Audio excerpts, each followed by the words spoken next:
भाग गए, भाग गए। अरे हिम्मत है तो कलेजा में बोलते ना कि हम दारू का बोतल लाएंगे। वो तो तब बोले जब हमने कहा कि एक्साइज एक्ट का सेक्शन 30 जिसमें 5 वर्ष से 10 वर्ष का कारावास है, तो कलेजा में दम नहीं हुआ शराब का बोतल लाने का। 200 ट्रक शराब आ जाएगा, 200 ट्रक आया हुआ है।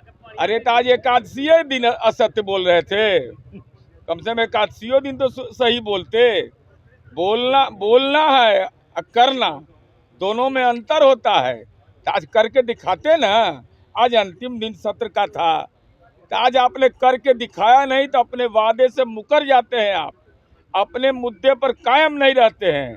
इसलिए मान्यवर चरवाहा विद्यालय के राजनीतिक ट्रेनिंग में आप अपनी जिम्मेवारी कबूल कर लीजिए। अब महुआ बाग में और कौटिल्य नगर में घर बनवाइए।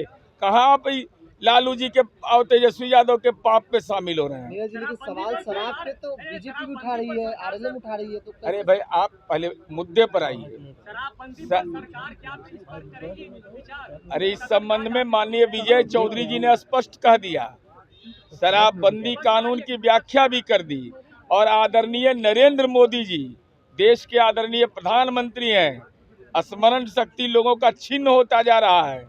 जब महागठबंधन की सरकार थी, गांधी मैदान की सार्वजनिक 350वां प्रकाशोत्सव में कहा था कि माननीय नीतीश कुमार जी ने साहसिक फैसला लिया है और यह केवल सरकार का काम नहीं है नियंत्रण करना, बल्कि तमाम दल संगठनों को सहयोग करना चाहिए। लेकिन शराब का बोतल आज नजर नहीं आया, इसकी पीड़ा मुझे जरूर है। आपने कहा स्मरण शक्ति छीन हो गई, बीजेपी नेता भी जो है शराबबंदी कानून का पोल खोल रहे हैं। प्रधानमंत्री जी से बड़ा नेता हम लोग हैं, एनडीए के सर्वमान्य नेता हैं। उनसे पूछिए कि प्रधानमंत्री जी की राय से सहमत है या असहमत है। राज्यसभा को लेकर पार्टी का क्या स्टैंड है? नहीं, इस संबंध में न हमको कोई जानकारी है, न मैं जानकारी लेता हूँ। राजनैतिक रूप से कायर व्यक्ति, एकादशी का व्रत है आज, शराब का बोतल लाने का वादा था, लेकिन राजनीति के छुरछुरी पटाखा साबित हुए। एक्साइज एक्ट का सेक्शन 30 जिसमें उनकी गिरफ्तारी आज होती, शराब का बोतल लाने का हिम्मत नहीं हुआ। कायर है ये। और मैं ये जानना चाहता हूं, मान्यवर 2019 से 2022 तक हम लगातार 2005 से सत्ता में हैं। हमको 23 करोड़ रुपया इलेक्ट्रोल बॉन्ड के रूप में मिलता है और राष्ट्रीय जनता दल को 17 महीना में 85 करोड़ का इलेक्ट्रोल बॉन्ड के रूप में चंदा मिलता है। और चंदा कौन देता है? शराब की कंपनियां चंदा देती है। शराब की कंपनियों ने चंदा दिया तो किस कारण से चंदा दिया, यह स्पष्ट करना चाहिए। और इससे बड़ा जालसाजी क्या होगा? IFDA इंडस्ट्रीज लिमिटेड जो पश्चिम बंगाल की कंपनी है, 2023-24 में मात्र 13 करोड़ 87 लाख उसकी पूंजी है और 35 करोड़ का चुनावी चंदा देता है।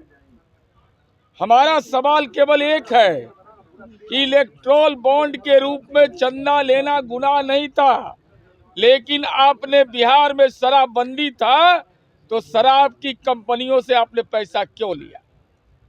और इसका जवाब आप दे नहीं रहे हैं, मुद्दे को भटका रहे हैं। दारू का बोतल लाने का वादा किया, छुरछुरी पटाखा साबित हुए, जेल जाने से डर गए। एक्साइज एक्ट का सेक्शन 30 के तहत आप बेउर जेल की शोभा बढ़ाते। और महेंद्र प्रसाद जो दिवंगत हैं, वो दवा की कंपनी चलाते थे। दवा और दारू में अंतर समझ में नहीं आ रहा है। कोइलवर के फिट केस है सब। और वो राष्ट्रीय जनता दल के भी सांसद रहे हैं, कांग्रेस के भी सांसद रहे हैं, महामहिम राष्ट्रपति ने भी उनको नामित किया है, और वो जनता दल के भी सांसद रहे।